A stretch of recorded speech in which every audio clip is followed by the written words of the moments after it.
بسم اللہ الرحمن الرحیم۔ حضرت آدم علیہ السلام کے بعد مشہور انبیاء میں سے ایک حضرت نوح ہیں۔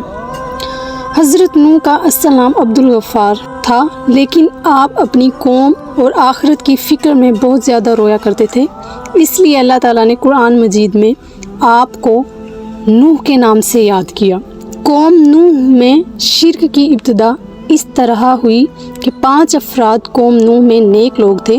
جب یہ وفات پا گئے تو شیطان نے ان کی قوم کے دل میں یہ بات ڈالی کہ تم ان کے بیٹھنے کی جگہوں پر ان کے ناموں کے مجسمے بنا کر رکھ دو تاکہ انہیں دیکھ کر تمہیں اللہ کی عبادت کا شوق پیدا ہو۔ چنانچہ قوم نے ایسا ہی کیا۔ پھر جب یہ مجسمے بنانے والے مر گئے تو ان کے بعد آنے والے لوگوں نے لا علمی میں یہ سمجھا کہ ہمارے باپ دادا انہی مجسموں کی عبادت کیا کرتے تھے، بس انہوں نے ان نیک لوگوں کے مجسموں کی عبادت کرنا شروع کر دی۔ اس طرح ان کے درمیان شرک پھیل گیا۔ جب قوم نوح میں مجسموں کی پوجا عام ہو گئی اور لوگ اللہ تعالیٰ کو چھوڑ کر بتوں کی پوجا کرنے لگے تو اللہ تعالیٰ نے اپنے بندوں پر رحمت فرماتے ہوئے انہیں سیدھی راہ پر لانے کے لیے حضرت نوح علیہ السلام کو نبی بنا کر بھیجا۔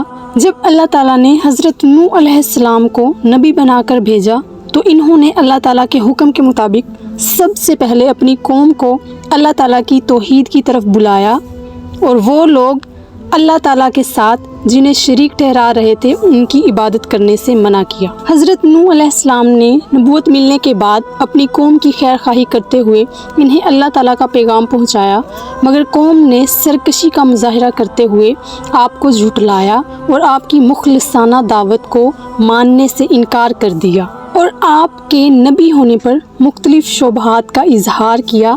حضرت نوح کے بارے میں قوم کے شبہات ان کی جہالت اور کم عقلی کا واضح ثبوت تھے۔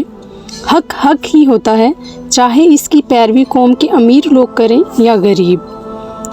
انسانی تاریخ سے پتہ چلتا ہے کہ حق کی پیروی کرنے میں غریب لوگوں نے ہی پہل کی ہے۔ قوم کے انتہائی سخت رویے کے باوجود بھی حضرت نوح علیہ السلام نے بڑے حوصلے اور صبر کے ساتھ اپنی قوم کو سمجھانے کی کوشش کی اور ان کے شبہات کا ازالہ کرتے ہوئے کہا کہ اللہ تعالیٰ نے مجھے نبی ہونے کی واضح دلیل عطا کی ہے۔ نبوت تو اللہ تعالیٰ کی طرف سے رحمت اور اس کا فضل ہے جو اس نے مجھے عطا کیا ہے۔ حضرت نوح علیہ السلام قوم کی سرکشی کے باوجود انہیں دن رات دعوت حق دیتے رہے اور قوم ان پر جو بھی الزامات لگاتی رہی اس کا اچھے انداز میں جواب دیتے رہے۔ دعوت حق دیتے ہوئے حضرت نوح علیہ السلام کو 950 سال گزر گئے۔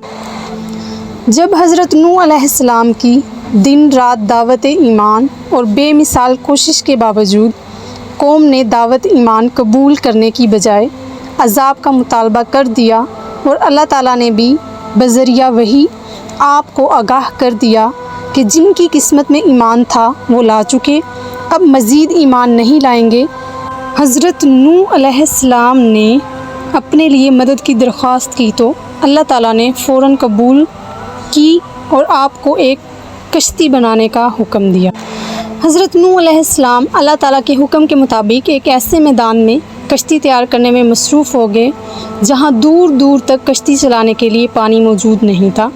آپ کی قوم کے کافر لوگ جب آپ کے پاس سے گزرتے تو آپ کا مذاق اڑاتے اور کہتے کہ یہاں تو دور دور تک پانی موجود نہیں اور آپ پانی میں چلانے کے لیے کشتی بنا رہے ہیں۔ حضرت نوح علیہ السلام کی دن رات کوشش سے کشتی تیار ہو گئی تو اللہ تعالیٰ نے حضرت نوح علیہ السلام کو حکم دیا کہ آپ خود بھی کشتی میں سوار ہو جائیں اور میرے مومن بندوں اور تمام حیوانات میں سے جوڑا جوڑا کشتی میں سوار کر لیں، مگر کفار میں سے کسی کو بھی کشتی میں سوار نہ کرنا۔ پھر اللہ تعالیٰ نے ایسا زبردست طوفان بھیجا کہ آسمان سے بھی زوردار بارش برسنے لگی اور زمین سے بھی پانی ابلنے لگا۔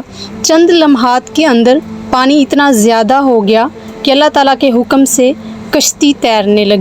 قوم نوح پر سخت طوفان آیا اور ہر طرف پانی ہی پانی ہو گیا۔ قوم نوح کے سرکش افراد پانی میں ڈوب کر ہلاک ہو گئے۔ حضرت نوح علیہ السلام کی کشتی موجوں میں صحیح و سالم چلتی رہی، اس لیے کہ اس کا محافظ اللہ تعالیٰ۔ حضرت نوح علیہ السلام کی کشتی اللہ تعالیٰ کی حفاظت میں چل رہی تھی۔ اسی دوران آپ نے اپنے مشرک بیٹے کو آواز دی کہ آؤ آپ بھی ہمارے دین میں شامل ہو کر ہمارے ساتھ کشتی میں سوار ہو جاؤ۔